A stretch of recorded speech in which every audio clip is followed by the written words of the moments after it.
Snow was already grieving off the high peaks the day they put Sadie on the block, and the auctioneer would not stop talking about her teeth. She stood on two barrel heads and a cracked door laid flat, which was all Cinder Gulch had for a platform. And she held Pearl against the front of her, so the child's face was turned away from the men. Hollis, who ran the assay office and the burying, and whatever passed for law, when the circuit judge was 3 counties gone, read from a paper in a voice pitched to carry over the wind. $41 owed to the company store, 9 more for the pine box her husband was nailed into after the number 3 shaft came down on him. And 11 others. She said the widow was sound. He said she could cook and mend and had all her teeth, and a few of the men laughed at that, low, the way men laugh when they've decided not to be ashamed of themselves. Sadie kept her eyes on a nail head in the plank between her boots. She had learned that trick in the 2 weeks since Asa died. You found something small, and you gave it all of yourself, and the rest went past you, like water past a stone. Then the light changed. A shadow came over the platform, and the crowd's noise dropped by half the way a room goes quiet when the door lets in cold. She looked up before she could stop herself. He had come up from the far end, past the freight wagons, and he was the biggest man she had ever seen who wasn't fat. He wore a coat, sewn out of some animal she couldn't name. And his beard had gone past unkempt into something like moss, and there was a rifle slung across his back they did not seem to remember was there. He smelled, even at 10 feet, of wood smoke and hide and cold pitch. He didn't look at Sadie. He looked at Hollis, and he said one thing. "I'll settle it." Hollis blinked. "Bidding's not." "You said $61. The big man reached into his coat and set a poke of gold on the plank, and it landed with the dull, certain weight of the real thing. "Count it. It's there, and $1 passed for your trouble." Nobody bid against him. A man named Sedge, who ran the timber crew for the mine, and had been standing at the front with his thumbs in his belt, like he owned the morning, opened his mouth, and the big man turned his head and looked at him, just looked, and Sedge shut it again. It would matter later that he shut it. It would matter a great deal. But right then it only meant that Hollis counted the coins, twice with his lips moving, and swept them into his coat, and said the debts of the late Asa were discharged, and the widow and the child were free to go, as if she'd been holding herself there. The big man was already walking away. He got 3 steps before he seemed to recall there was anyone behind him, and he stopped and half-turned and said, not unkindly but not gently either, "You coming, or you want to stand up there some more?" Sadie climbed down off the barrel-heads with Pearl on her hip and her whole body shaking, and it was not until she was on the ground and moving that she understood. She had no idea in the world who this man was, and that she had traded one kind of ownership she understood for another kind she did not.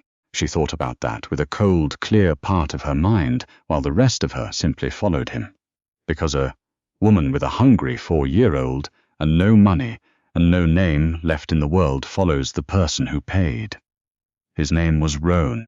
She got that much out of him at the livery, where he loaded a sack of cornmeal and a wheel of salt onto a mule that regarded her with an ancient, disappointed eye. He had a dog too, a black and tan with a grey muzzle that he called Job, and Job came and pushed his big head against Pearl's dangling legs, and the child, who had not made a sound in 14 days, put her hand flat on the dog's skull. Sadie watched that, and something in her chest pulled tight enough to hurt. "How far?" she asked. "Up." He cinched a strap. "Half a day if the snow holds off. The shelf. You'll see it, and when we get there—" He stopped what he was doing. He had pale eyes, she noticed, the color of creek ice, set in a face brown and lined as a walnut. "When we get there you'll be out of the wind," he said. "That's the whole of what I've thought about it." They went up the wagon road, and then off it, onto a trace that climbed through spruce, so tall and closed the daylight, came down green. Roan walked. He put Sadie and Pearl on the mule after Pearl started to stumble, and he led it by the cheek strap, and he did not talk. Sadie had a whole speech ready in her, the kind you build when you've spent 2 weeks being talked about instead of 2, and it curdled in her the longer he was silent. Until by the time they came out onto the flat bench of rock and meadow, he called the shelf with its low cabin, and its lean-to and its stovepipe threading smoke into the dusk. She had decided he was hard, and she had decided she would be careful, and she was wrong about the first thing and right about the second. The cabin was one room, dark, warm, smelling of grease and cured meat and the particular clean bite of pine. He'd banked the stove before he left that morning, and the coals had held. He crouched and blew them up and fed the fire, and it caught, and the light of it went up the log walls. There was a bed in the corner, a wide one, ropes and a straw tick and a mound of hides. There was a table he'd built out of a single split slab. There was a rifle on pegs and a shotgun over the door, and knives, so many knives, hanging and lying and stuck in the beam over the workbench, and Sadie felt Pearl press her face into her neck at the sight of them. "Sit by the stove," Roan said. "Both of you, you're blue." He made them mush. He did it clumsily, a big man in a small space, and he set the tin plate in front of Pearl and a spoon beside it, and then stood there like he didn't know what came next. Pearl looked at the food and did not touch it. She looked at Sadie. Sadie nodded, and only then did the child eat, hunching over the plate, guarding it with her arm the way Sadie had seen grown men do in the camp when the meat ran short. "She always so quiet?" Roan asked. "No." Sadie's voice came out rough. "She used to sing little nothing songs all day." She stopped. He didn't ask when. He looked at the child a while, and then he looked away, and Sadie had the sense he'd guessed, and had decided it wasn't a thing you made a woman say out loud. She waited for what she'd been waiting for since the platform. She sat with her spine straight, and her hands folded, and she waited to learn the price of the roof, because there was always a price. And better to know it now than in the dark. When he took down the big bear hide off the bed and rolled it under his arm, she thought, "Here it comes," and steeled herself, and hated the steel because she was so tired. He took his rifle down too. He said, "Bed's yours. Keep the stove going. Wood stacked outside the door on the left. Dry stuff's under the eave. Don't let the fire die or you'll wish you hadn't by 3 in the morning. Where are you going? Lean to. It's freezing out there. It froze last year too." He was at the door. "I've got Job and the mule and the hides. Bank the coals before you sleep. There's a poker by the stove." She stood up. She didn't decide to. She was just standing. "You paid $62, she said, and heard the accusation in it, and couldn't stop it. Men don't pay $62 for a roof and a bed they mean to sleep out of. He stood in the open door with the cold pouring in around his legs, and for a moment his face did something complicated, and then it went still again. "I've got no use for anything you're braced against giving me," he said. "I don't like crowds, and I don't like men that sell people, and I had gold in my coat and a slow morning. That's the whole of it. You can believe it or not believe it. Makes no difference to the bed being warm." He looked past her at Pearl, who had fallen asleep sitting up with mush on her chin. "Girl needs to be warm. See to that first, whatever else you do." Then he went out and pulled the door shut, and the wind took the last of his words away. Sadie stood in the middle of the strange warm room for a long time. Then she put Pearl in the big bed, and wiped her chin, and pulled the hides up, and she banked the coals like he'd said, and she lay down beside her daughter in a stranger's bed on a mountain, with no name she recognized, and she did not sleep. She listened to the wind, and under it, faint, the sound of an enormous man settling himself into straw in the cold, and she thought, he'll want something eventually. They always do, and she was so certain of it, so armored against it, that she never once considered the possibility that undid her in the end, which was that he wanted nothing at all, and that a person can be more frightened by that than by any bill they know how to pay. Morning came hard and bright and mean with cold. Sadie woke to the crack of an axe, steady, patient, splitting the dark before dawn into pieces. She got up and found the fire nearly out and built it back with hands that shook, and she was ashamed of that, and resolved he would never see it. That was how the first days went. She resolved things. She resolved to be useful past the point of anyone finding fault, because usefulness was the one currency she had that no one could take off her on a platform. She swept the dirt floor with a bundle of spruce tips. She scoured his black pots with sand and creek water until her knuckles cracked. She hung her one good dress and washed the trail off Pearl and off herself, shivering in a shirt of his that came to her knees, and she cooked, and she mended, and she watched him. She watched him the way you watch weather when your life depends on it. She learned that he woke before light and came in near dark. She learned that he set his boots down anywhere and left them, and it seemed to genuinely disturb him to find them moved.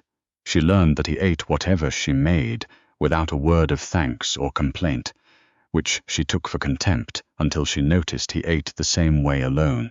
She learned that he had run his own house one exact way for a long time, and that her scrubbing and ordering scraped at him like a burr under a saddle, and that he was trying, in the clumsy way of a man made of solitude, not to say so.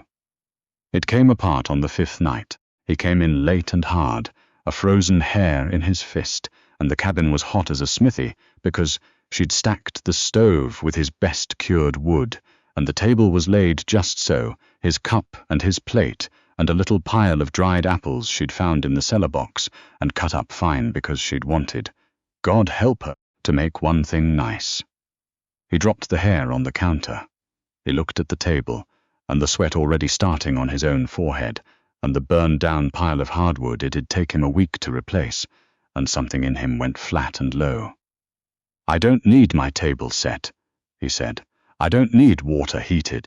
I sure to God don't need you going through my cellar. I've fed myself 12 years. His voice never rose, and that was worse. "I don't know what you think you're buying back, but you can quit. There's no debt here. You keep acting like there's a debt." Sadie's face went white and then hot, and here is where she surprised them both, because the frightened woman who'd stood on the barrel-heads was not entirely who she was. She'd only been living in that woman's skin for a while. She set down the spoon. "You want to know what I'm buying," she said low and even. "I'm buying the right to be more than a mouth you feed out of pity. I had a house. I had a man. I had a girl who sang. It's all gone down a shaft or onto a platform in front of laughing men, and I have got exactly 2 things left that are mine, her and the work of my hands. So yes, I set the table. If that's the worst thing that happens to you this winter, mister, you have had a soft life for a man who lives in the snow." The silence after that was so complete she could hear the fire. Roan looked at her, really looked, the way he had that first night, and whatever he saw made him let a long breath out through his nose. He pulled a stump chair out from the table with his boot and sat down heavy in it, and he picked up one of the dried apple slices and ate it. "That's good," he said. "The apples." And that was all, but it was a door, and they both knew it, and after that something eased in the cabin by a degree or 2, the way ice eases off a stream long before it breaks. He started, in his way, to make room. He took to leaving his boots by the door on his own, in a spot, so she'd know where they went, and wouldn't have to guess. He built Pearl a low stool, so the child could sit at the table proper, and one evening he came in from the lean-to with a chunk of pale wood and his smallest knife, and he sat by the stove and began to whittle, and Pearl drifted over the way a cat does, sideways and pretending not to, and stood at his knee and watched the shavings curl off and fall. He didn't look at her. That was the thing Sadie understood later. He knew a spooked animal, and he knew you didn't look at it head-on. He just worked and let the child watch, and after a while what came out of the wood was a horse, a little rough mountain pony, with its head down like it was cropping grass, and he set it on the edge of the table without a word and went to clean his knife. Pearl looked at it a long time, then she picked it up in both hands and held it against her chest, over the spot where she'd worn thin the collar of the shirt that had been her father's. and she carried it to bed, and she carried it everywhere after, and she did not say thank you, because she did not say anything, but Sadie caught the look. Roan gave the child's turned back, and she had to go outside to the woodpile for no reason at all and stand in the cold until her eyes stopped stinging. She began, against every resolution, to trust him, not all at once, and not without watching, but he never touched her. He never so much as let his hand brush hers, passing a plate, and once, when she woke gasping from a dream of the platform and the laughing, she heard him out in the black cold of the lean to shift and go still, listening, making sure, and then, when it was only a dream, letting her keep the dignity of it by never saying a word the next day. She learned his history the way you learn a mountain's, in pieces over weather. A wife, once, and a fever that took her one winter when the pass closed, and no doctor could get up, and he could not get down. He said it plainly, splitting kindling, the way he said everything, and she understood the 12 years then, and the cabin run one exact way, and the choosing of a life with no one in it who could be lost. And she learned about Sedge. It came out through the child in a manner of speaking. Roan had gone down to the gulch for powder and coffee, taking Job, leaving the rifle and the shotgun, and the whole feeling of the cabin behind him, and he came back wrong, quiet in a different key. He cleaned the shotgun twice that night, and loaded it, and set it inside the door instead of over it, and, when Sadie asked him, plain what had happened, he told her, because by then he'd learned she'd rather have the hard truth than be managed. Sedge had stopped him outside the mercantile. Sedge, who ran the timber crew, who'd had his thumbs in his belt at the auction. He'd told Roan that the widow had been promised to him before ever she went up on the block. An arrangement with the mine, a debt of a different kind, the sort men make over whiskey about a woman who isn't in the room. He said Roan had cheated him of what was his by law and by right, and that the law up here was a long way from any judge, and that a man alone on a mountain ought to think about how alone he really was. He's coming, Roan said. He said it the way he'd say a storm was coming. Him, and likely the 2 Kettner brothers he keeps. Not tonight. Snow's too deep on the trace tonight. But it'll break clear in a day or 2, and then he'll come, because he's the kind that can't stand to be looked at the way I looked at him. Sadie held Pearl's little wooden horse, turning it over in her fingers. Then we go, she said, higher, or over the pass, or with a 4-year-old and a foot of snow and more coming. He shook his head, not unkind. No, we don't run into weather that'll kill her quicker than any man will. He comes here, on my ground, where I know every rock. He looked at the shotgun by the door and then at Sadie, and something passed over his face she hadn't seen before, something that wasn't hardness at all. I've had a lot of years up here with nothing worth guarding, he said. It's a strange feeling. I don't much like it, but I'll not give it back to a man like that. She didn't sleep that night either, but it was a different not sleeping.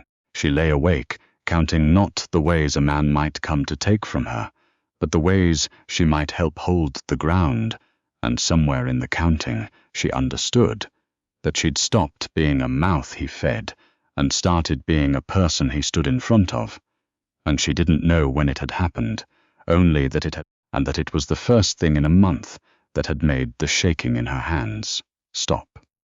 They came on the 3rd morning, in the blue hour before the sun cleared the notch, when the snow had crusted hard enough to bear a man's weight.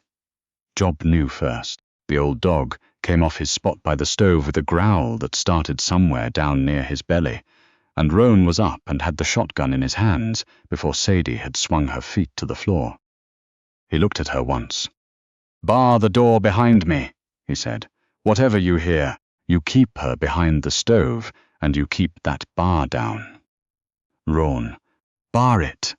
And he was gone out into the blue cold, and Sadie dropped the bar and pulled Pearl into the narrow, warm space between the stove and the wall and wrapped herself around her and held the poker, the only thing she had, in a grip that turned her knuckles white.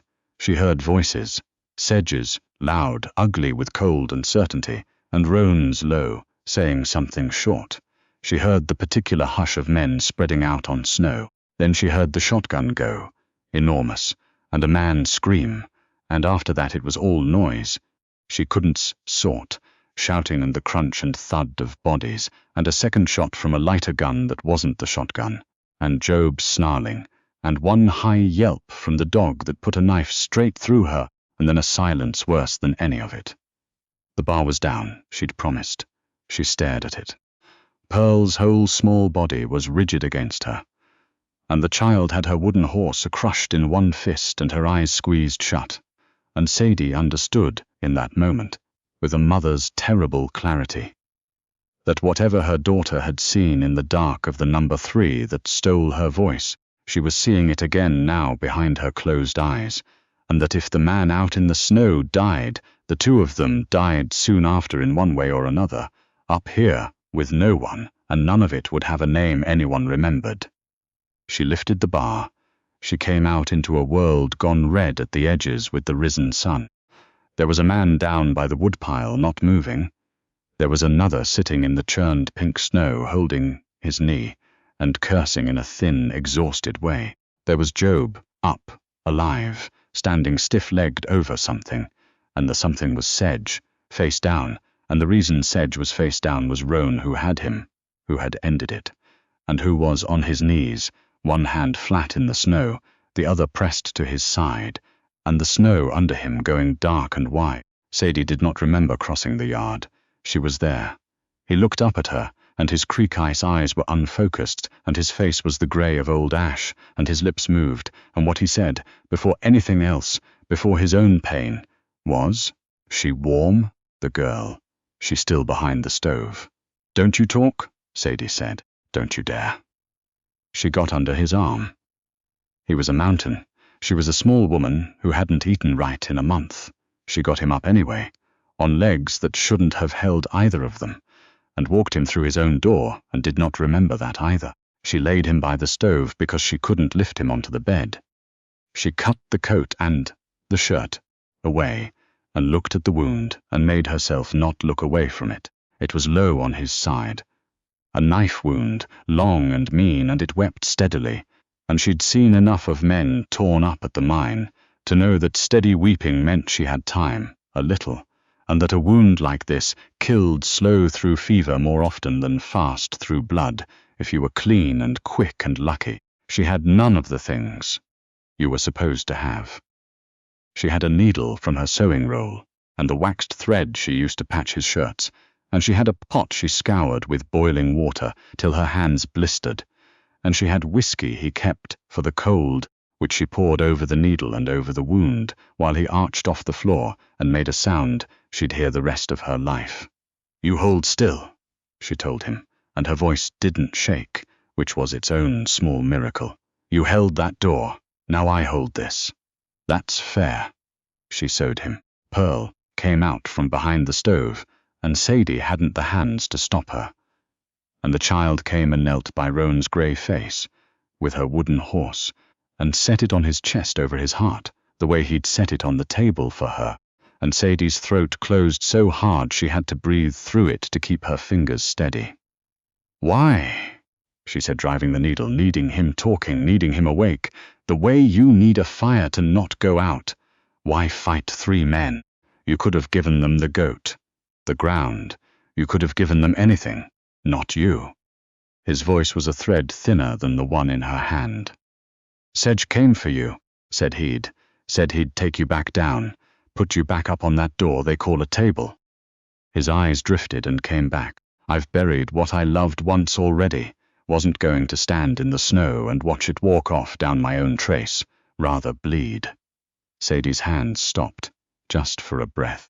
She looked at his grey, ruined face, this man who'd never once touched her, who'd slept in the cold for weeks, who carved horses for a silent child, and left his boots by the door, so a frightened woman wouldn't have to guess, who had gold in his coat and a slow morning and no use, he'd said, for anything she was braced against giving him. "You stubborn fool," she whispered. She wiped her eyes on her shoulder, because her hands weren't hers to spare, and she drove the needle through again. "You're supposed to be the one who survives. You're supposed to be smart about the snow. Didn't die, he breathed. The ghost of something crossed his mouth. Girl warm? She's right here. Sadie's tears were falling now onto her working hands, and she let them. She's right here, Roan. She's not going anywhere. Neither am I. And then Pearl, kneeling by his head with her hand on the wooden horse, opened her mouth, and out of 14 weeks of silence, in a voice like a rusted hinge, small and cracked and unbearable, she said one word. Stay! Roan's eyes came open all the way. Sadie went still with the needle in her hand. The child said it again, louder, both her hands pressed flat now on the big man's chest, as if she could keep the life in him by pressing, Stay, stay, and Sadie made a sound that was half a laugh and half something with no name, and bent over her sewing and finished it, the last 3 stitches, the knot, the cut, while her daughter's voice came back into the world one word at a time, in a cabin full of blood and firelight, and the smell of pine. He didn't die. It was a near thing, and a long one. 3 days of fever, where she kept the fire banked high and dribbled broth and melted snow between his cracked lips, and slept on the floor beside him with Pearl curled against her back, and there was a night she was sure she'd lost him, when he talked to a wife 12 years gone, and Sadie held his burning hand and told him no, not yet, wrong woman, come back, and on the 4th morning the fever broke, and he opened his eyes clear and looked at the low rafters, and then at her, sitting there, grey-faced and hollow-eyed, with the needle scar of no sleep in her, and he said, Horse, you're still here. Where'd I go? She said. It's a foot of snow out there, and I've got a patient. He almost smiled. It cost him. She fed him broth a spoon at a time, and he let her, which she understood was the largest thing he knew how to give, letting himself be tended, and outside the sun came up on a world scrubbed white and clean, and the smoke went straight up from the pipe into a sky with no wind left in it. Sedge, and the one Ketna, who could still walk, had gone down the mountain in the dark and taken the frozen dead one with them, and word came up later with the spring that Sedge had told it around the gulch that the mountain man was dead of his wounds, which suited everyone fine, most of all Roan, who had never in his life wanted the world to know he was up there. The snow held them in through February, and in that long white quiet, with a mending man and a healing child, and nothing to do but keep the fire and stay alive, the thing between them that had grown up sideways, the way the wooden horse had come out of the wood without anyone asking, finally turned and looked at itself. It was small things, it always was, with him. He got strong enough to sit at the table, and he carved, a cow this time, and then a dog with a grey muzzle, a whole small herd for Pearl, who narrated them, now, who talked, and talked as though making up for every silent week, whose voice filled the cabin like the fire filled it. He watched Sadie move around the room he'd guarded alone for 12 years, and one evening, he said, out of nowhere, looking at the stove, House is better with the noise in it. Didn't think it would be. And Sadie, who was mending by the light, felt her heart do something painful and warm, and did not trust herself to answer, and he didn't need her to. There was a night the wind came up, and Pearl was asleep, and they sat on the floor by the stove, because he still couldn't get comfortable in a chair, and her shoulder was against his arm. And neither of them moved away from it, and that was all. That was the whole of it. But she felt the great, slow, careful weight of him lean, just slightly, toward her, the way a tree leans that has stood alone a long time, and finally has something to lean against, and she leaned back, and they sat like that, while the fire popped and the child breathed, and the wind broke itself on the log walls, and could not get in. He kissed her. The first time, in March on the day. The eaves started dripping, standing in the doorway with the whole thawing mountain in front of them, and he did it the way he did everything, plainly and once, and with his whole self, and afterward he looked half terrified of what he'd done, and Sadie laughed for the first time since the platform, really laughed, and put her hand flat on his chest over the scar she'd sewn. About time, she said. I've been standing in your cold doorways for 2 months waiting on you. I'm slow, he said. You are the slowest man in these mountains, she agreed. Good thing I've got nowhere to be. They were married that summer by the circuit judge, when he finally came through, in the meadow on the shelf with Job lying in the grass and Pearl throwing her wooden horses in the creek and fishing them out again. And it was not a grand thing, and there was no one much to see it, and it did not matter, because the two of them had already been married, in the true sense of the word, since a snowbound morning, when a small woman lifted a bar she'd promised to keep down, and walked out into the red snow, because the man on his knees in it had become the thing she could not stand to lose. She thought about the platform sometimes, in the years after, standing on the shelf with the wind coming clean off the notch. She thought about the nail head she'd stared at, giving it all of herself so the rest would go past like water past a stone, and she'd understood by then that she'd had it backward the whole time. It wasn't the letting things pass that saved you. It was the one time you refused to, the one bar you lifted, the one door you set your table in, the one cold morning you decided that a stranger's life was your own to fight for. The West was full of graves of people who'd kept their bars down and let the water pass. Sadie was not going to be one of them, and neither, it turned out, was the silent girl who'd found her voice on a bloody cabin floor, and never once stopped using it after. Winters were long up there. They were always going to be long, but the fire never went out again. One of them always waking in the black cold to feed it, to bank the coals to keep the small, stubborn ember of the thing they'd built alive till morning. And that, Sadie came to believe, was the whole secret nobody down in the warm, easy valleys ever had to learn. You didn't survive the mountain by being hard. You survived it by having something worth keeping the fire lit for, and then refusing, past all sense, past all safety, to let it go cold.